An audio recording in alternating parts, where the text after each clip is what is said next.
Those who know my work know that I'm not necessarily known for my sunny and cheery optimism about the world, and particularly as relates to this country and as relates to the issue of race.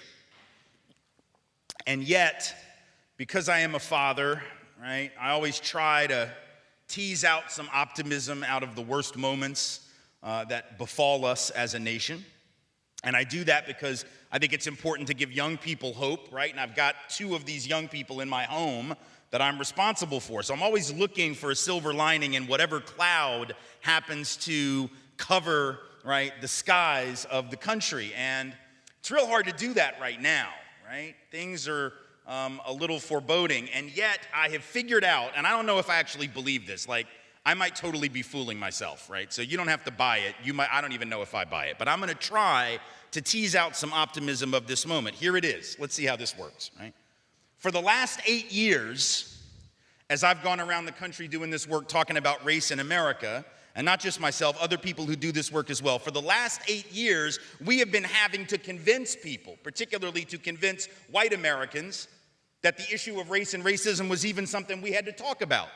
Right? Because people were convinced we didn't have to talk about it anymore because a black man was president. And of course, how can we have a racism problem when a black man is president? Which of course is not something we would say about sexism in Pakistan just because a woman, Benazir Bhutto, became the head of that country not once but twice.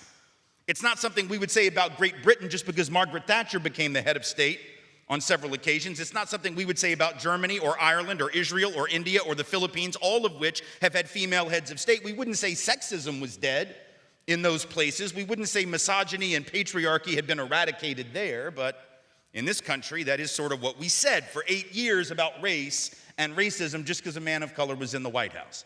So for 8 years, it's been like pulling teeth, man. It's like holding people's hands to convince them that racism is the thing. Okay, here's the good news in this bad moment. We don't have to convince people of that anymore, right? The hand holding, the teeth pulling, right? We don't have to do that now because it's a little more obvious to people. Now, never underestimate the ability of white folks to miss stuff, though, right? So I'm not saying that everybody sees it. I'm just saying I think it's more obvious now. And the good news, if there is some good news, is that we don't have to do the 101, right? The good news, if there is some good news, is that we now have enough evidence, the resurgence of overt racism, not only in our politics, but around our country, the resurgence and continuation, really, of systemic injustice, ICE raids on folks that have done nothing to nobody, right? Talk of building walls, but only on this border, never this border, only this border, never that border. Because we're not worried about crafty Canadians sneaking in to take advantage of our healthcare system, I suppose, right? So we have all of this overt resurgence of Islamophobia, overt resurgence of the othering of those who appear and seem or pray or speak differently than the dominant group. So unlike the last 8 years where we were in this sort of intermission period, right, we're sort of back to the continuation of a long-standing tradition. Now, some of y'all may remember back in the day, some of the older folks in the room will remember back when Sunday football, NFL football, used to only be on CBS. This is before Fox had a license to show games, and it was just CBS, right? And there were usually 2 games a day. Now, I live in the Central Time Zone, so in the Central Time Zone, I don't know about out here, but it was 12 o'clock and 3 o'clock, right?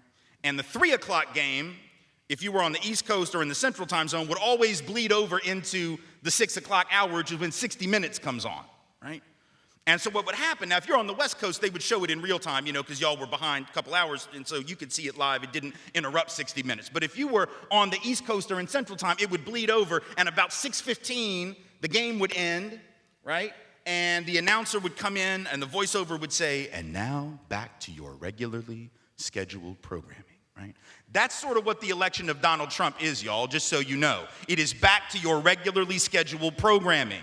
It's not something new. It's not a break with tradition. Folks that are tripping on the election of Donald Trump who act like somehow this is a deviation from America's norm, that this is somehow some unique, horrible break with the history of the country. No.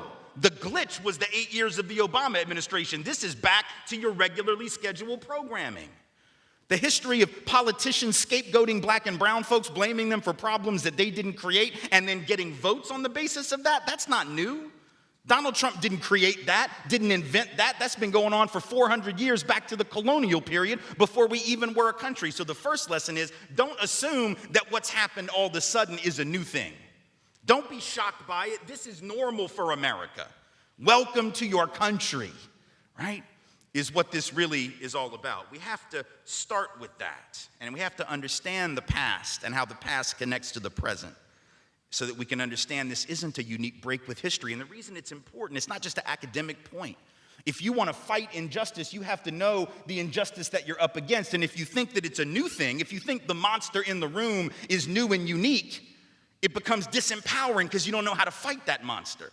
If you understand that we've seen this monster before, that we've seen this movie before, that there's really nothing new about this, then you can take lessons from our history about how to resist and figure out how to do that again, you see? So we don't want to build up the monster into something bigger than it is. We don't want to underestimate it, but we also don't want to give it more power than it deserves. We have to dissect it, and we have to understand its continuity, not its unique rupture with the history of this country. So let's talk about that.